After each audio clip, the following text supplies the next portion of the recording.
grandemente. Irmãos amados e queridos, sem mais delongas, vamos abrir a palavra do nosso Deus no livro de Atos dos Apóstolos, no Novo Testamento, Atos dos Apóstolos. Logo após os Evangelhos, nós temos Atos dos Apóstolos, que alguns chamam de Atos do Espírito Santo, aquele livro que ainda não terminou, porque a história da igreja ainda prossegue. Então, Atos dos Apóstolos, seu capítulo de número 2, a partir do verso de número 41. Então, mais uma vez, Atos dos Apóstolos, capítulo 2, versículos de 41 em diante até o versículo 47. Amém? Diz assim a palavra do Senhor. Então, os que lhe aceitaram a palavra foram batizados, havendo um acréscimo naquele dia de quase 3.000 pessoas. E perseveravam na doutrina dos apóstolos e na comunhão, no partir do pão e nas orações. Em cada alma havia temor, e muitos prodígios e sinais eram feitos por intermédio dos apóstolos. Todos os que creram estavam juntos e tinham tudo em comum. Vendiam as suas propriedades e bens, distribuindo o produto entre todos, à medida que alguém tinha necessidade. Diariamente perseveravam unânimes no templo, partiam pão de casa em casa e tomavam as suas refeições com alegria e singeleza de coração, louvando a Deus e contando com a simpatia de todo o povo. Enquanto isso, acrescentava-lhes o Senhor, dia a dia, os que iam sendo salvos. Amém? Vamos orar? Senhor Deus e Pai Celestial, queremos te agradecer, ó Deus, pela tua palavra.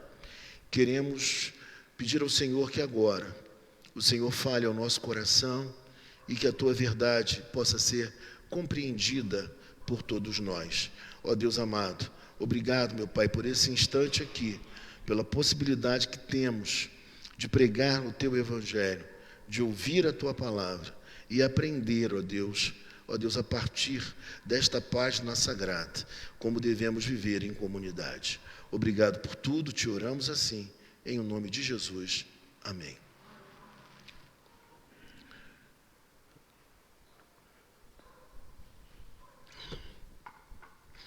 Uma comunidade cristã transformada.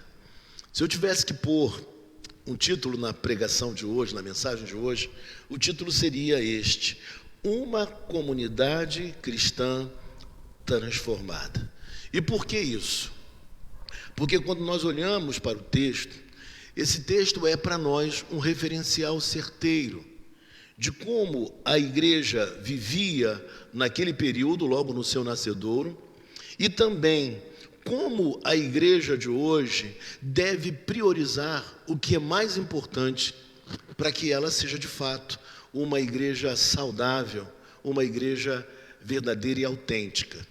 Então, tendo em vista o que nós já falamos agora, nós iremos percorrer esses versículos, tentando encontrar neles orientações seguras e encontrando neles orientação segura para o nosso viver comunitário.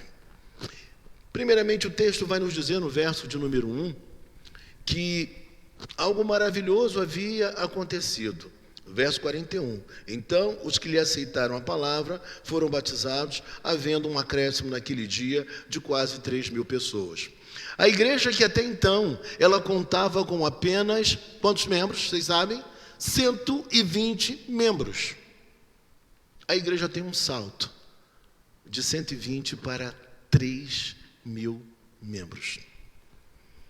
Uma coisa importante dizer a vocês: segundo o grande historiador do primeiro século, Flávio Joséfo, a seita dos fariseus, que vocês já ouviram tantas vezes em pregações, a seita dos fariseus contava com um número de 6.000 membros em toda a Palestina. Então a igreja naquele dia, ela passou para 3.000 membros. Então, comparativamente com os fariseus, foi um salto enorme. E se nós pensarmos também que naquela época Jerusalém tinha uma população de aproximadamente 80 mil pessoas. Então a igreja cresceu, ela surgiu com muita força e algumas coisas caracterizavam esta igreja. A primeira que nós vemos está justamente no verso 42, quando aparece a expressão "e perseveravam na doutrina dos apóstolos". Então, o primeiro ponto que nós temos que pensar é que a igreja do primeiro século era uma igreja que tinha como fundamentação da sua vida comunitária o quê? Os ensinos dos apóstolos. Era uma igreja fincada, calcada, alicerçada na palavra de Deus, nas escrituras sagradas. Não era uma igreja com outra prioridade. Não era uma igreja que crescia porque fazia atividades diferentes, psicodélicas, shows, nada disso. Porque apagava as suas luzes e ficava na escuridão e uma luz focada no pregador, como em muitas igrejas hoje. Mas a igreja daquela época, ela foi constituída, pautada na palavra. Então, o alvo da pregação, o alvo do dia a dia da igreja era o estudo da palavra. Era uma igreja que crescia, mas estava bem alicerçada na palavra. Isso para nós é muito importante, porque nunca tivemos uma época na qual tantas Bíblias estão aí à disposição. Bíblias gratuitas, online, Bíblias impressas, desde as mais baratas até as mais caras. Tudo isso nós temos hoje, mas nunca vivemos uma época onde as pessoas têm tão pouco interesse e conhecimento pelas escrituras sagradas. E a igreja do nosso tempo, ela é uma igreja essencialmente marcada pelo entretenimento.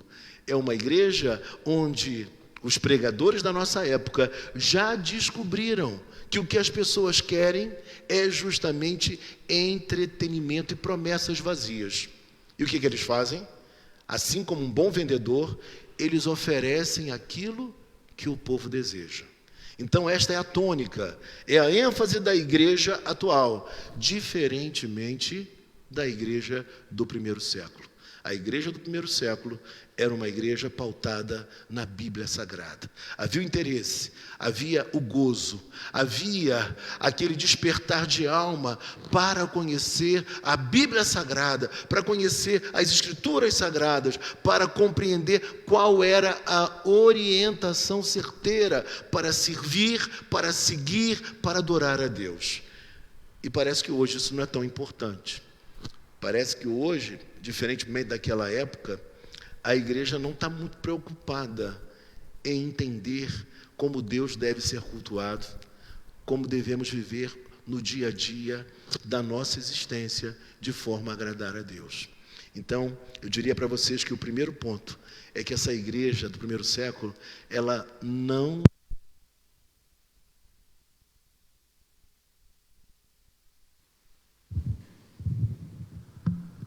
A igreja do primeiro século, ela não desistia de estudar a Bíblia.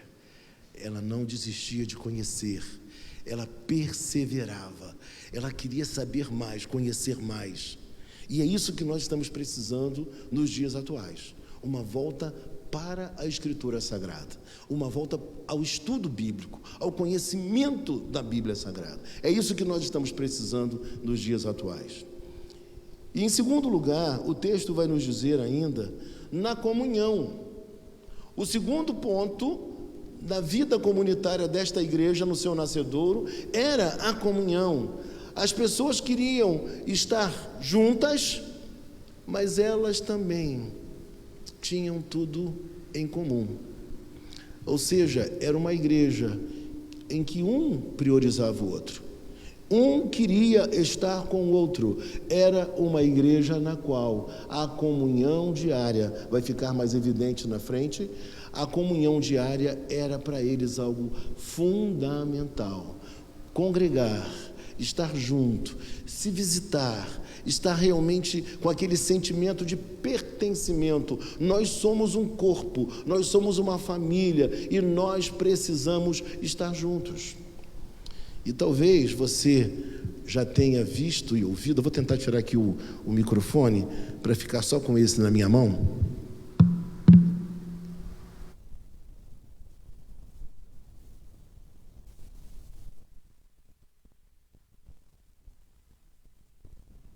E você já deve ter visto em nossos dias como as coisas mudaram de figura, né? Eu conversava com um pastor já muito maduro, com mais de 70 anos, e ele me dizia uma coisa muito interessante. Ele dizia para mim o seguinte: Carlos, a igreja da minha época era uma igreja em que Natal e Semana Santa ninguém viajava. Todos estavam na igreja, ninguém se ausentava. Em contrapartida, quando nós olhamos para a igreja atual, nós vemos que a agenda da igreja, ela está sempre em segundo plano. A nossa agenda, ela é prioritária, mas a igreja, ela está em segundo plano. E aí nós falamos aquelas coisas que se tornaram tão comuns no meio evangélico. Deus sabe, Deus entende, Deus conhece. E tudo isso não passa de uma grande desculpa nossa para não priorizar aquilo que deveria ser essencial na nossa espiritualidade. Portanto, a igreja do primeiro século era uma igreja da comunhão, era uma igreja da amizade, era uma igreja onde as pessoas se prezavam, se conheciam, estavam juntas e não havia ninguém passando por extrema necessidade. Era assim a vida da igreja do primeiro século. E o terceiro ponto que o texto vai nos dizer, no partir do pão. O que significa dizer que esta igreja, além de estar sempre em comunhão, ou seja, participando da Santa Ceia, essa igreja também tinha por hábito ter refeições em comum. As pessoas se assentavam para comer umas com as outras. E também nas reuniões da igreja, havia momentos nos quais se parava a refeição para aí sim vir a Santa Ceia. Então a igreja era assim. E eu fico pensando, né? Que diferença da nossa igreja hoje. Havia uma festa chamada Festa Ágape, que era uma festa que depois ela passou a não existir mais por conta dos excessos que aconteciam. Pessoas comiam demais, bebiam demais, pessoas também às vezes começaram a ter uma atitude um tanto quanto egoísta, querendo apenas gozar e comer daquilo que ela mesma levou, ou que elas mesmas levaram para o momento ali de comunhão, mas não queriam compartilhar o produto. Mas anteriormente não era assim, eles tinham tudo em comum. E esta igreja que teve um grande salto, era uma igreja que partia o pão, era uma igreja que tinha devoção, que tinha espiritualidade. E em quarto lugar, a igreja do primeiro século era uma igreja que ela também tinha por hábito as orações. Então, em primeiro lugar, a doutrina dos apóstolos, em segundo lugar, a comunhão, em terceiro lugar, o partir do pão e em quarto lugar, as orações. Uma igreja que orava individualmente, cada membro orava, cada membro era o intercessor, mas uma igreja que também orava conjuntamente. As pessoas se reuniam para orar e para interceder. Elas acreditavam piamente que Deus ouvia como Ele ouve as nossas orações e por conta disso não era lugar comum elas se reunirem para orar. E talvez você já tenha visto na internet uma charge em que aparece duas igrejas, duas portas. Então aparece uma porta da reunião de oração. Não sei se já viram. Um pouquinho de gente, 2, 3 pessoas. E no culto da bênção, no culto da prosperidade, o que acontece? No louvorzão, uma imensidão de pessoas, mas para o culto de oração, pouca gente. O que significa dizer que a igreja do primeiro século, a igreja de Atos 2, 41 em diante, era uma igreja intercessora era uma igreja que orava, que priorizava a oração. E aí tem uma frase antiga, que eu não sei se eu concordo com ela integralmente, mas se tornou também um jargão evangélico.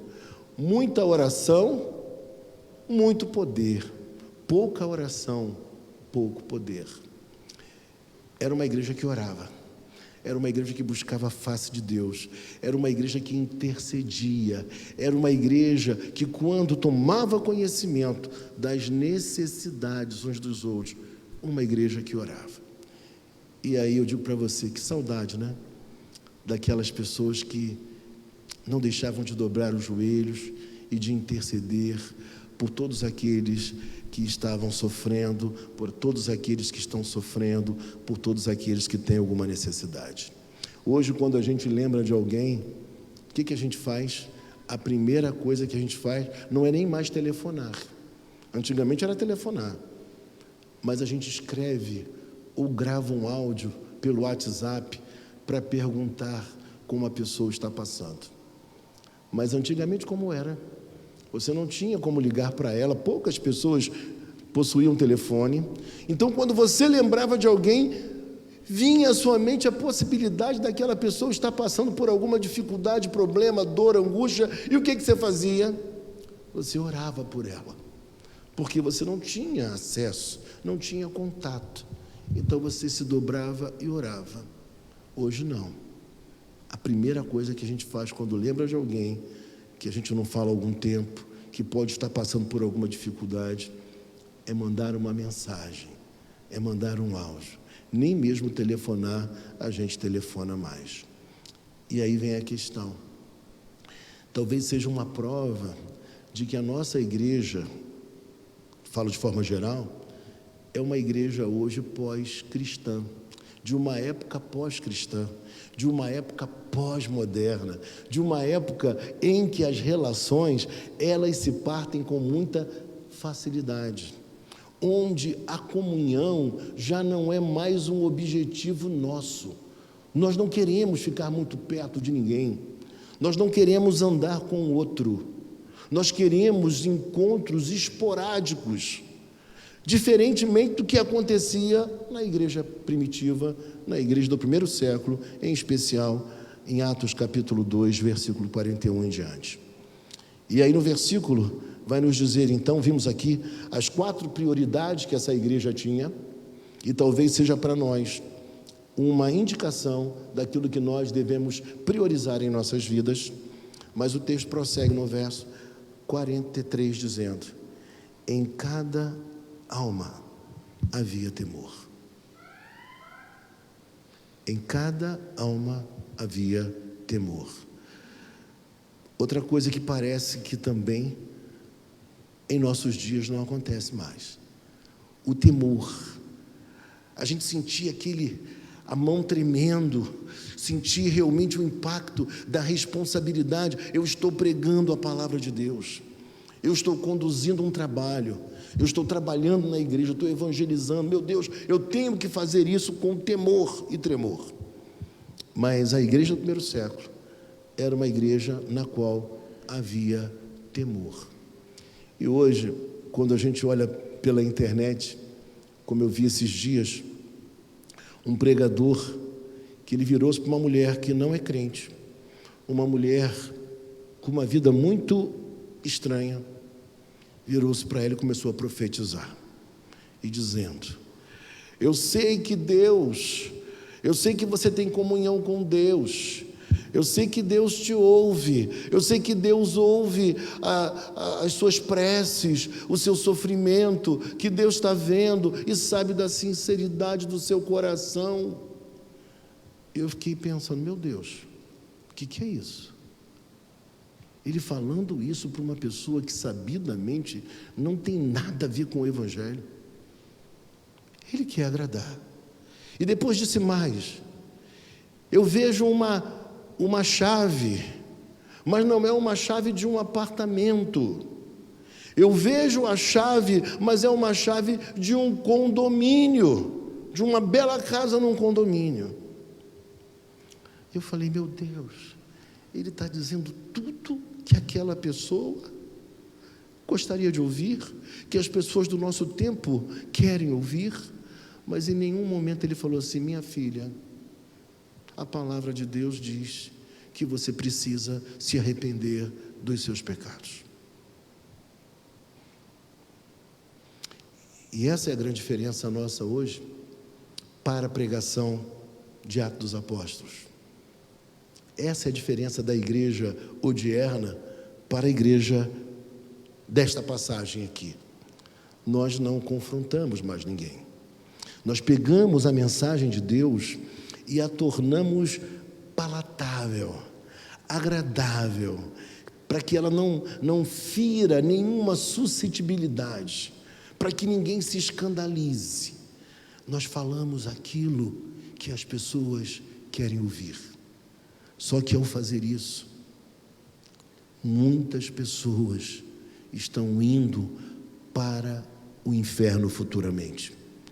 Elas estão completamente destruídas, destruindo a própria vida e se enganando, porque os pregadores já descobriram que dentro do ser humano existe um afã religioso, que todo mundo gosta de religião, mas que todo mundo quer uma religião que não as confronte, que não diga que ela está errada, que está em pecado, que precisa rever a própria vida, o próprio comportamento.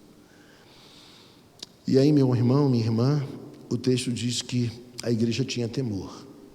A igreja do século 21 perdeu o temor. E diz mais ainda: e muitos prodígios e sinais eram feitos por intermédio dos apóstolos. Sabemos que os apóstolos e aqueles que trabalhavam conjuntamente com os apóstolos, eles realizavam sim milagres. E isso era algo que dava um embasamento, confirmava para as pessoas daquela época o que os apóstolos estavam ensinando e pregando. Mas, em nossos dias, o que nós mais vemos são supostos milagres. Não digo que não ocorram, mas são supostos milagres. E quando possivelmente acontece um milagre, este milagre é usado como propaganda. Logo se coloca uma faixa em frente à igreja e se diz assim: olha, venha receber a cura divina. Tarde dos milagres. É assim que acontece. O próprio pregador, ele estipula o dia no qual Deus vai fazer os milagres. Já não é mais Deus o soberano, é o homem agora quem estipula e estabelece o dia do milagre.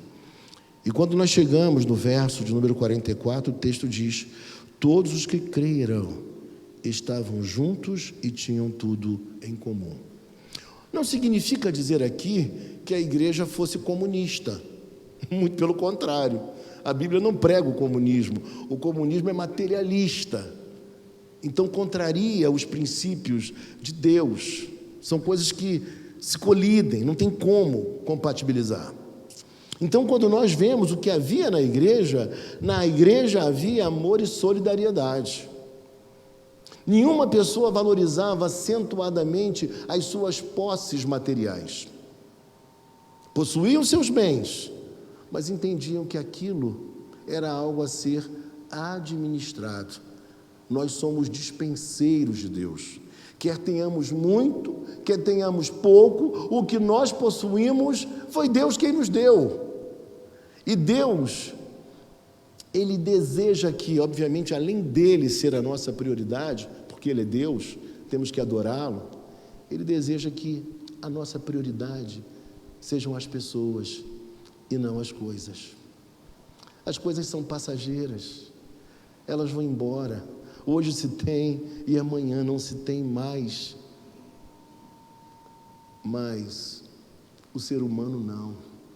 O ser humano é caro, o ser humano é importante, ainda mais quando eles são irmãos em Cristo, nasceram de novo, fazem parte da nossa comunhão. Nós precisamos amá-los, valorizá-los e tê-los em alta estima, usarmos de todos os nossos potenciais para travarmos relações sinceras, verdadeiras, de amizade, de carinho e de afeto.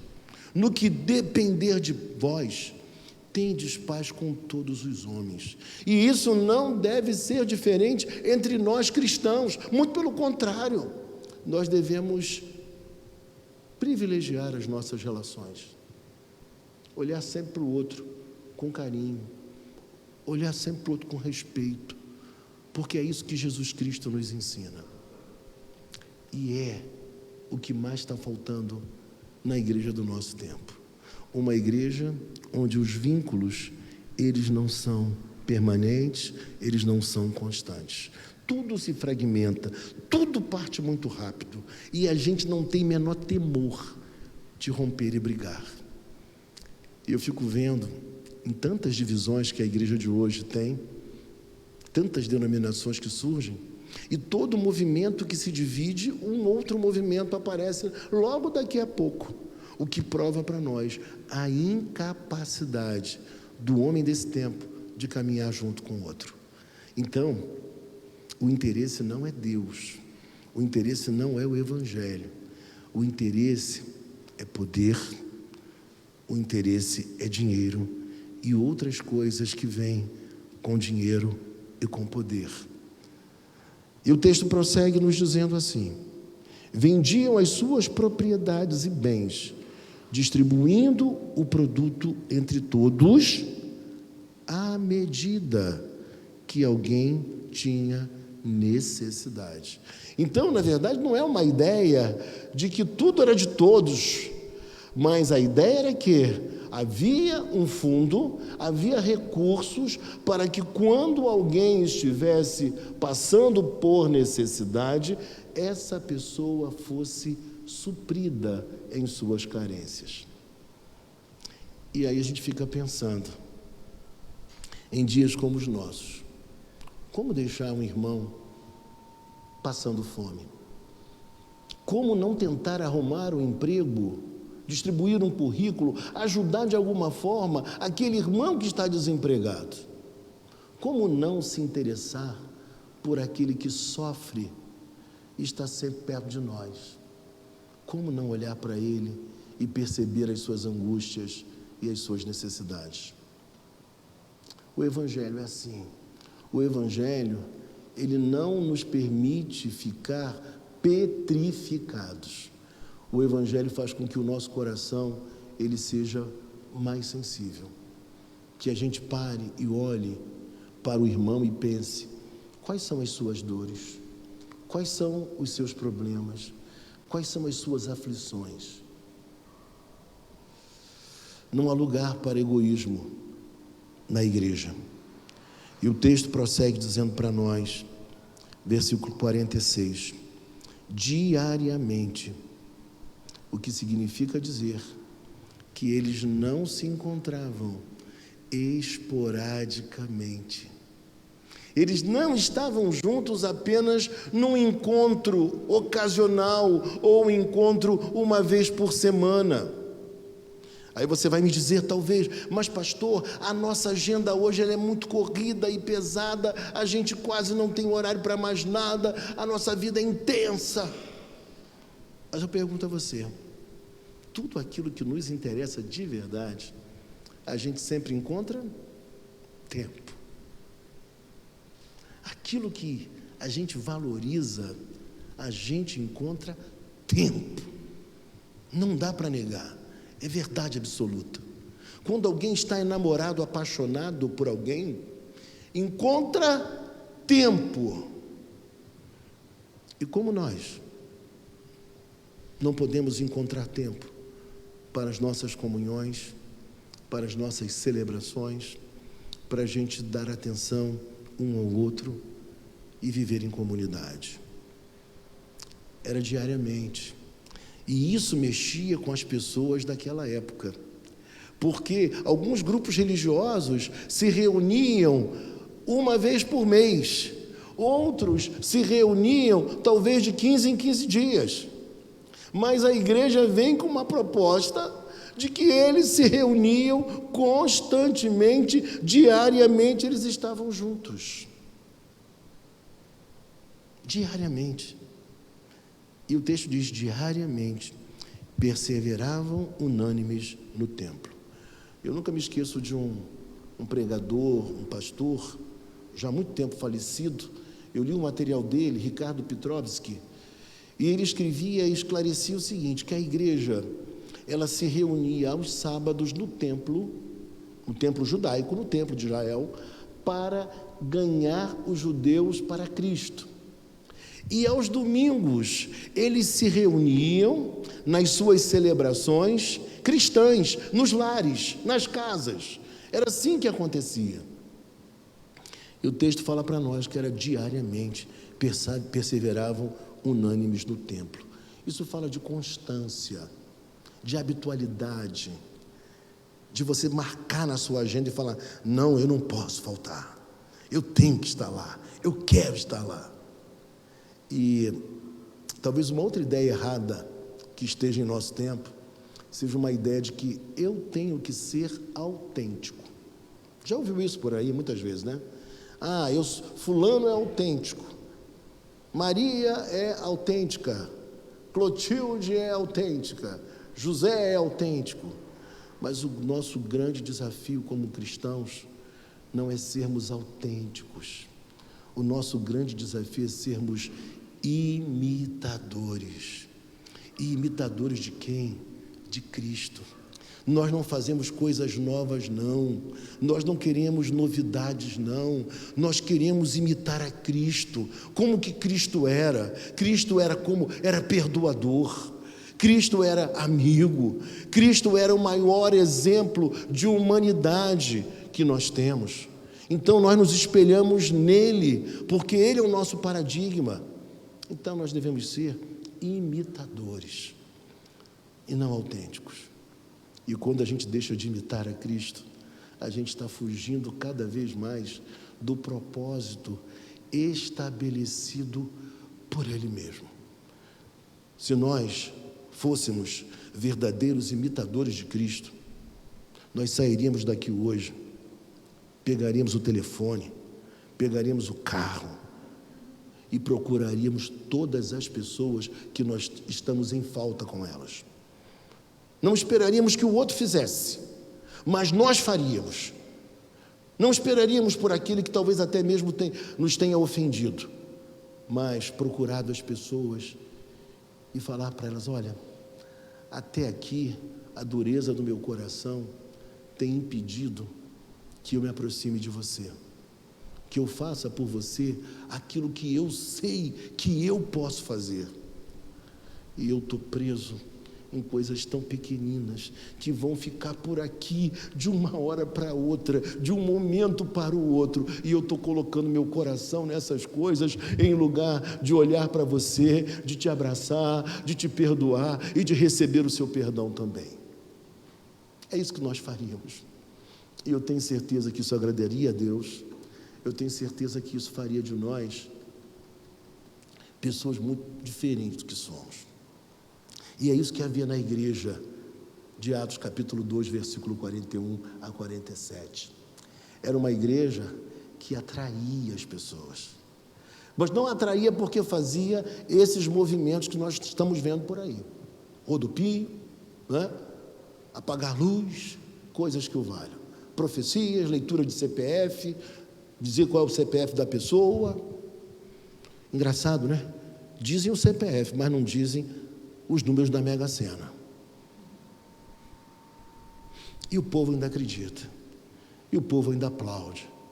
O povo ainda vai nesses lugares. Eu fico espantado, eu fico abismado quando eu vejo coisas assim acontecendo. E eu olho para a Bíblia e vejo que a igreja não era desse jeito. Isso não é igreja. A igreja tinha esses polos, essas bases, para que de fato ela fosse uma igreja autêntica. E o texto vai nos dizer ainda, irmãos, vejam comigo: partiam o pão de casa em casa, o que significa dizer que os apóstolos faziam cultos nas casas. As casas eram visitadas, haviam cultos nas casas. Recentemente nós fizemos um culto online, diretamente da casa de dois irmãos que tiveram um bebê. Fizemos de lá. Ele queria que a gente os visitasse. Não tinha muito horário, nem para Ângela, nem para mim. Qual foi o meio que nós encontramos? Visitá-los naquele dia que era importante para eles. Eles queriam que nós orássemos com eles e com o bebê. E fizemos o culto de lá. E eu digo para vocês, como essas ferramentas podem ser usadas para a propagação do Evangelho. Como quando a gente quer, a gente executa, a gente faz. E aí o texto diz para nós assim: e partiam o pão de casa em casa. Havia comunhão, havia mesa. Irmãos, queridos e amados, aprenda uma verdade espiritual. Nada como a mesa. Quando a gente chama alguém para perto, para ir à nossa casa, para comer conosco, é sinal de que nós confiamos naquela pessoa, de que nós estamos nos abrindo para ela. E se nós tivermos algum tipo de problema com essa pessoa, será um sinal de quê? De que a gente quer o quê? Reatar a amizade, que a gente quer pedir perdão, que a gente quer estar junto. A mesa, ela nos desarticula. A gente se torna mais humano naquele momento ali de comunhão, de confraternização. A gente esquece até mesmo dos problemas que já aconteceram no passado. A mesa é maravilhosa. E aqui a gente vê que a igreja, ela se reunia, ela participava da mesa, ela comia, ela bebia, ela se alegrava. Era assim que eles viviam. E diz mais ainda: e tomavam suas refeições com singeleza de coração, com alegria e com singeleza de coração. Eu pergunto a você nessa hora, quando você está almoçando, quando você está comendo, não importa se a sua mesa seja uma mesa de gente abastada ou de pessoas mais humildes, a sua mesa tem sido um momento de alegria? Ou tem sido um momento de conflito, de briga, de guerra? Você tem comido suas refeições com alegria e singeleza da alma? Tem feito isso? Você tem, na hora que você parte o pão, você tem lembrado dos seus irmãos da igreja? Você tem lembrado dos seus amigos? Você tem lembrado dos seus parentes que possam estar vivendo um momento difícil, de penúria, de escassez? Você tem pensado nisso? Que eles podem não estar gozando de muita fartura? E ontem, esses dias aconteceu uma coisa, desculpe o exemplo particular, por um problema do meu prédio, nós ficamos sem água. Eu falei, meu Deus, ficar sem água é um caos. Horrível. Mandamos os filhos para a casa da sogra. Ficamos eu e Ângela. Ontem o dia inteiro para resolver a questão da água. O dia inteiro. Mas vocês sabem o que aconteceu?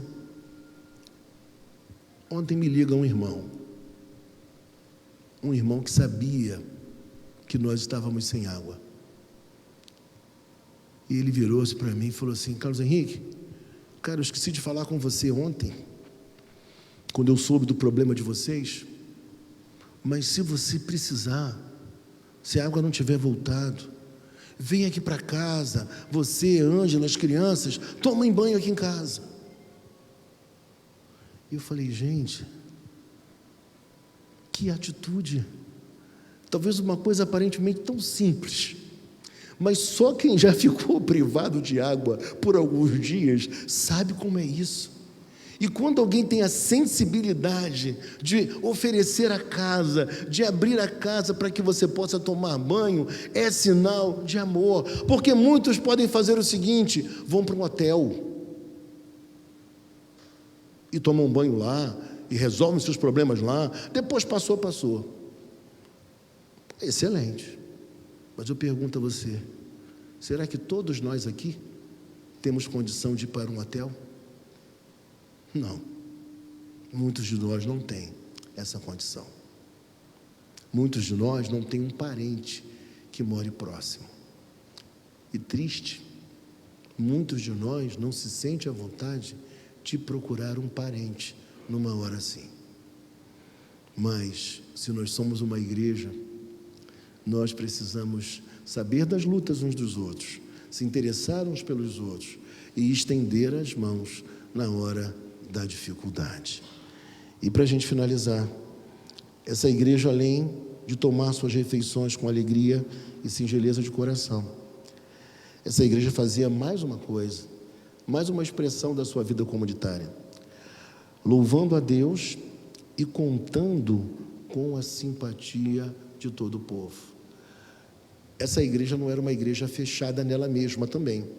Ela não era uma igreja que não se relacionava com as pessoas lá de fora. Ela dava sua contribuição à sociedade maior. Era uma igreja onde as pessoas participavam do dia a dia das pessoas, das outras pessoas, da sociedade maior. Mas ela contava com a simpatia. Sabe por quê? Vou explicar uma coisa a vocês. Os cristãos, por eles terem essa vida tão desapegada, eles eram ridicularizados pelos abastados da época. As pessoas de posse, elas riam dos cristãos, porque os cristãos viviam uma vida extremamente desapegada. Mas a camada mais pobre entre os pagãos olhava para os cristãos e pensava assim: é o ideal de vida. Sabe aquela utopia que a gente sonha de uma sociedade entre amigos e irmãos? Está aí. Essa é a sociedade. E quando eles ouviam a pregação do Evangelho, eles eram atraídos, eles se convertiam, porque eles observavam o testemunho. E o testemunho não é contar uma história mirabolante, que foi ao céu, que foi ao inferno, né? Essas coisas que a gente ouve por aí. Mas o testemunho é quando a sua história verdadeira, ela causa um impacto transformador no outro. Aquilo é usado por Deus para a transformação de uma vida. Então, a igreja, ela era bem vista e bem quista por aqueles que eram de fora. Como é bom quando alguém diz assim: eu não sou crente não, mas se um dia vier a ser crente, eu vou ser crente igual a você, porque você para mim é um crente de verdade. Isso é maravilhoso. A igreja contava com a simpatia dos de fora, do povo, da gente comum. Enquanto isso, acrescentava-lhes o Senhor, dia a dia, os que iam sendo salvos. O texto nos fala, para finalizar, que não era um acréscimo por conta de manipulações espirituais, por conta de estratégias, mas o acréscimo era promovido pelo próprio Senhor. O Senhor, que é soberano, Ele usa a pregação, Ele usa o nosso testemunho, e traz pessoas para a comunidade. É Ele que traz, é Ele quem salva. A nossa mensagem precisa entender que nós servimos a um Deus soberano, e é justamente Ele que vai acrescentando as pessoas que são salvas. Aqueles que Ele quer salvar, Ele vai salvar. Por isso, na manhã de hoje, nós queremos orar. Mas eu queria que você refletisse um pouco, você pensasse um pouco sobre tudo aquilo que nós falamos até aqui, com base nesse texto.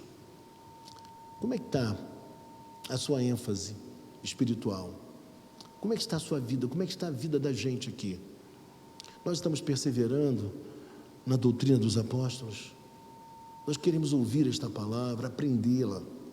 Nós estamos tendo comunhão com os nossos irmãos. Nós estamos criando oportunidades para termos comunhão com eles, encontros com eles.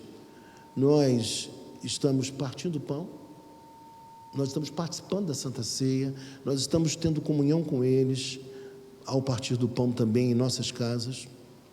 E nas orações, nós temos intercedido, nós temos rogado a Deus pelos nossos queridos. Eu lembro de uma irmã, que uma ocasião eu pedi a ela oração, pedindo oração, porque nós queríamos muito fechar o negócio do nosso apartamento. E aquela irmã, ela anotou se não me engano, numa quarta-feira, o nosso pedido de oração. Deus, que o pastor consiga a casa dele. E botou dentro da Bíblia. Dentro da Bíblia. E disse que ia orar por nós. O tempo passou. Um belo dia fui visitá-la em sua casa. Fui levar a Santa Ceia para ela. E ela, sabendo que eu havia conseguido realizar o sonho, ela abre a Bíblia e mostra para mim um papel. Pastor, durante todo esse tempo, eu estive orando para que o Senhor tivesse a sua casa. E eu falei assim, é disso que a gente está precisando. De oração, de intercessão, de gente que fala que vai orar e vai orar mesmo. Alguém que sabe que a gente está com uma enfermidade ou alguém em nossa casa não está bem e a gente pede oração e a pessoa vai orar. Parece coisa de maluco, né?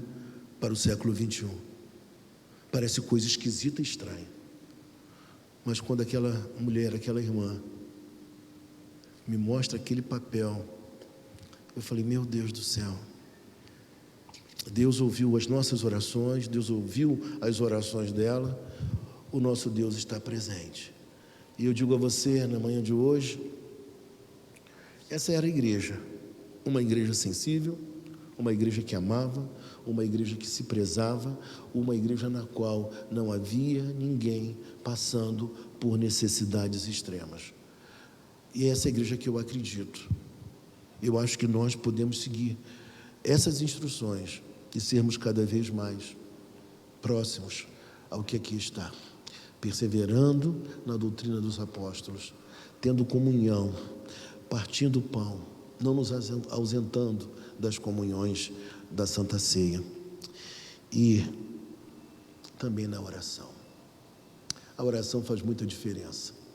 Quando a gente ora e ora de verdade, ainda que haja um pouco de amargura e tristeza por algum problema, diante da comunhão com Deus, tudo isso se dissipa, porque Ele se mostra para nós tão amoroso, nos traz tanta confiança, que a gente parte na certeza de que venceremos os percalços da vida. Amém? Vamos orar neste momento, vamos ficar em pé e vamos orar.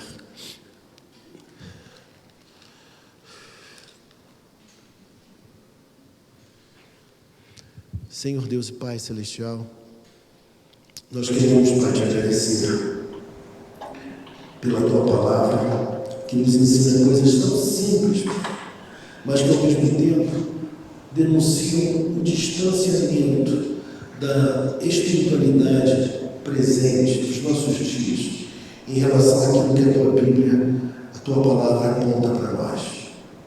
Ó Deus querido, que nós possamos nos rever, Pai, que nós possamos olhar para dentro de nós, Pai, e priorizarmos aquilo que de fato é importante, que o nosso coração se desapegue, ó Deus, desse materialismo tão presente, que a gente possa olhar para a Tua Palavra e sermos verdadeiros imitadores do Teu Filho amado, do Senhor Jesus Cristo. Ele é o nosso maior paradigma. Meu Deus, nos ajuda a conhecermos mais a Tua Palavra, a termos o gosto, o desejo de estudá-la e de ensiná-la.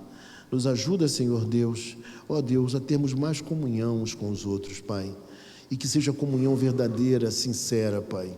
Ó Deus querido, que estejamos sempre juntos, Pai, nas refeições e no partir do pão.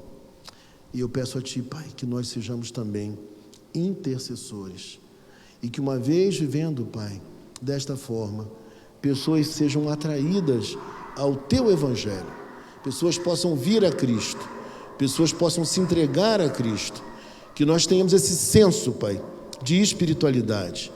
É assim que Te oramos e Te agradecemos, porque o fazemos em nome santo de Jesus Cristo, o Teu Filho amado. Amém. Recebei a bênção, que o amor de Deus o Pai, que a graça de nosso Senhor e Salvador Jesus Cristo, e que as doces, eternas e eternas consolações do Espírito Santo sejam sobre todo o povo espalhado por esta face da terra, ó Deus, e sobre cada um de nós aqui. Amém. Amém. Amém.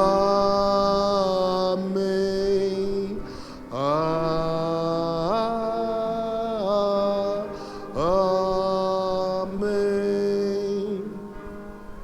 Podem sentar, queridos. Amém, amados irmãos. Louvado seja Deus. Nós queremos agradecer ao Senhor por esta manhã.